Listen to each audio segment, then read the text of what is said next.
for our existence. And the question I've been asked mostly is, why now? Well, why not now? What better time for it? All right, now here's Mitch McConnell. He came out today to talk about something he really didn't want to talk about, which was this, but he was asked nonetheless, and he made this comment. I know what you're asking me about. What I'm telling you is we're in the process of working this out. But what if the people haven't gotten their checks? We're in the process of working this out, and hopefully it'll be resolved in the near future. Are there any questions on the other subject? You always know a politician doesn't want to be talking about something when he's asking if there's any other questions on another subject. Dr. Rand Paul, what's your take on this? Look, 400,000 Americans apparently could be affected by this if they stall it anymore. You agree with Pitcher Bunning, right? I think our country's drowning in a sea of debt, and they won't even obey their own rules. They said they were going to do pay-as-you-go 2 weeks ago, and it's only been 2 weeks, and now they're already breaking their own rules. We have the money already spent in the stimulus package. I say we take $10 billion out of the stimulus package. Let's don't go further in debt as a country. Well, a lot of folks will look at this and say, look, of all the things where you want to delay and decide that you don't want to spend on, I mean, this really affects people right in the pocketbook. Hundreds of thousands of people potentially, after all the money that we've wasted and thrown away on other things. This is where we're gonna draw the line.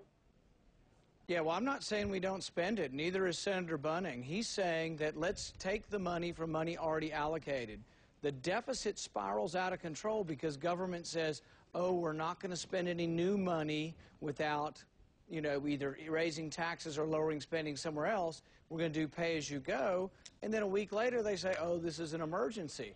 Well, it is important, but they could have last week had a vote. They could have a vote right now. I say, Harry Reid, come back to town and let's have a vote. But let's vote on whether or not we take the money from the stimulus package and don't add anything to the debt, or whether we have to add $10 billion in new debt. Is this a smart move for you? I'm looking at the stats on your state. I'm looking here at 10% unemployment. How do you justify to the people in the state of Kentucky, where you want to be a senator, that they should bite their lip and not do anything about the fact that they may be losing their unemployment benefits as a result of this move by Bunning, which you're supporting? Well, I'm not arguing that they lose their benefits. What I'm arguing is let's have a vote. Let's have a vote today. But let's have a vote today on either increasing the debt or taking the money from already existing money. They could have a vote right now today. Why aren't they doing it? Because they're found a pincushion in the Republican Party who looks like You're right. You're right. They're political gamesmanship. It's gamesmanship, and the Democrats love kicking Senator Bunning around.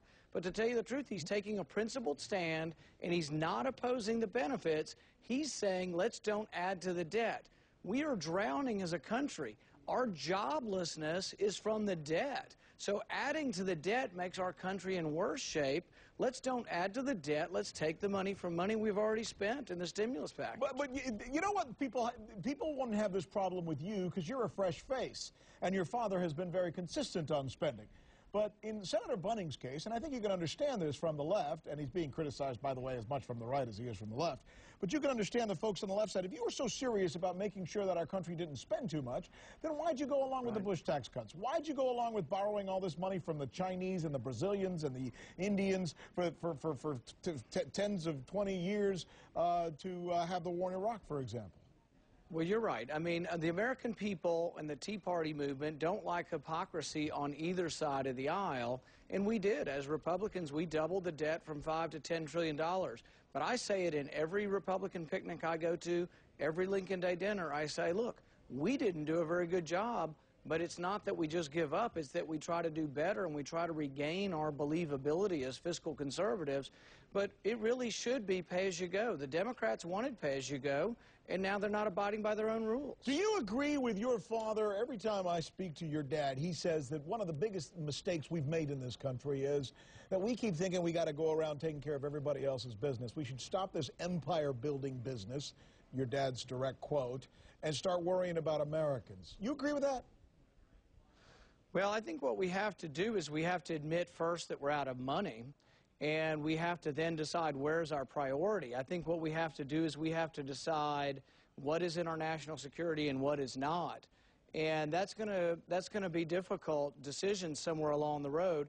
But I think in order to balance the budget, you have to look at the entire budget, not just one segment of the budget. Do you agree with the Democrats that health care could actually cut something like $100 million and billion dollars, pardon me, in the deficit?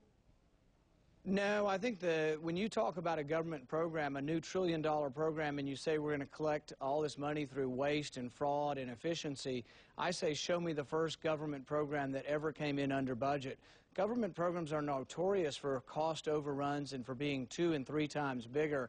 So, no, I don't believe it at all. I think the Democrats have a point, though, when they say Republicans are hypocritical who voted for the Medicare prescription drug plan, though, because that was a $1 trillion plan. So we do have to be more credible as Republicans, and we have to oppose spending.